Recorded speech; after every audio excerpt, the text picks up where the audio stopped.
Hey, regarde bien ce qui est en train de se passer en ce moment. Cette niche complètement folle de personnages en forme de fruits est en train d'exploser partout. Et je suis sûr à 100% que t'es déjà tombé sur ces vidéos.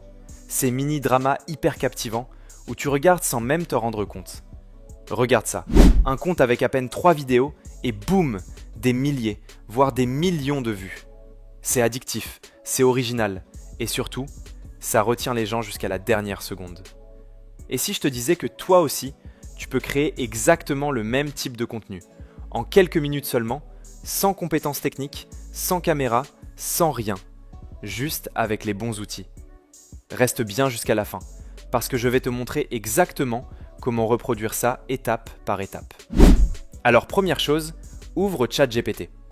Une fois dessus, tu vas dans les outils GPT et tu tapes « Fruit avatar ». Tu cliques sur « Démarrer » et là, ça devient intéressant. Il va te demander quel type de personnage fruit tu veux créer. Et là, vraiment, lâche-toi. Sois créatif. C'est ça qui fait toute la différence. Moi, par exemple, je vais lui demander une pomme avec des vêtements de marque. Et en quelques secondes, il va te générer plusieurs prompts d'images avec différents styles. À toi de choisir celui qui te parle le plus. Et si tu veux aller encore plus loin, tu peux lui demander quelque chose de beaucoup plus précis, comme une femme pêche avec une robe magnifique. Et là, les résultats deviennent juste incroyables. Une fois que tu as ton prompt, tu le copies. Et maintenant, on passe à la création de l'image.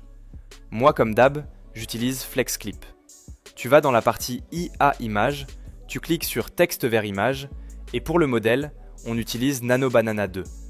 Tu colles ton prompt, tu choisis ton format, tu génères, et là tu vois ton personnage prendre vie. Et si t'as pas encore FlexClip, tu peux aussi utiliser Gemini, ça fonctionne très bien aussi. Maintenant que tu as ton personnage, on va passer à l'étape la plus importante, lui donner une histoire. Tu retournes sur ChatGPT, dans les outils, et cette fois tu tapes « Fruit Movie Maker ». Tu cliques sur « Commencer » et tu importes les 2 images que tu as choisies. Et là, tu vas décrire ta scène. Tu peux utiliser l'exemple proposé, mais moi je préfère créer quelque chose de plus immersif. Par exemple, je vais lui dire que les 2 personnages sortent d'un cinéma en train de flirter ensemble. Et là, magie. Il va te générer plusieurs prompts, avec différentes scènes, tout en gardant les mêmes personnages et le même univers. C'est exactement ce qui rend ces vidéos aussi addictives. Ensuite, tu retournes sur FlexClip, tu colles ton premier prompt image, et surtout, n'oublie pas d'importer tes personnages pour garder une cohérence visuelle sur toutes les scènes. Une fois que c'est fait, tu vas obtenir des visuels juste magnifiques. Et maintenant, on passe au niveau supérieur, l'animation. Tu retournes à l'accueil, tu cliques sur vidéo, et pour générer tes scènes, on va utiliser Kling AI. Honnêtement, le rendu est juste incroyable. Tu importes ton image, tu copies ton prompt vidéo, tu colles, tu choisis une qualité élevée, 10 secondes, et surtout, n'oublie pas d'activer l'audio, parce que là il y a du dialogue entre les personnages, et c'est ça qui fait toute la différence. Et une fois que c'est lancé, tu vas obtenir un résultat qui ressemble à ce que tu vois partout sur TikTok. So, did you like the movie or were you just pretending to impress me?